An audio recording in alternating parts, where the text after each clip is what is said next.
જો આ શેણાનો લોટ છે, શેણાના લોટને જીવામૃતમાં નાખ્યું ને ત્યારે એને છે ને આવી રીતના એક અલગ પાણીમાં ડોલમાં લઈને એને છે ને આવી રીતના આમ ભાંગી નાખવાનું અને શેણાનું રબડું બનાવીને આપણે ભજીયાનું એવું બનાવવાનું, જેથી આ છે ને શેણાનો લોટ કોરો ના રહે. હજુ પલો છે.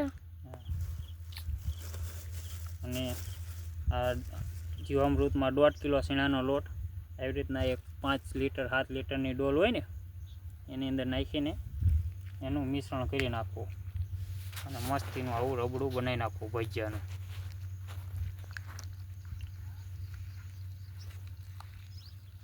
અને ભૂખ લાગે તો આનો આ રબડો તવી મૂકીને ભજીયા બનાવી કાઢવાના. થોડુંક જીવામૃત ખાય, થોડાક આપણે ખાવી.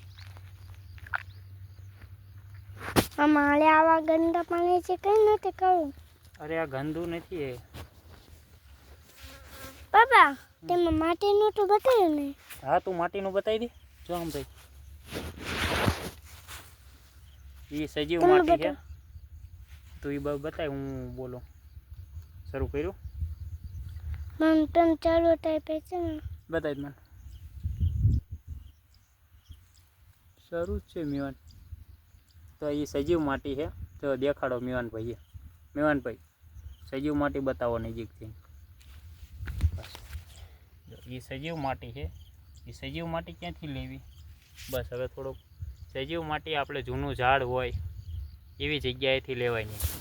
ઓકે, જેથી અહીંયા આગળ કોઈ રાસાયણિક દવાનો ઉપયોગ ના થયેલો હોય, તેથી એ માટીમાં બેક્ટેરિયા ભરપૂર હોય.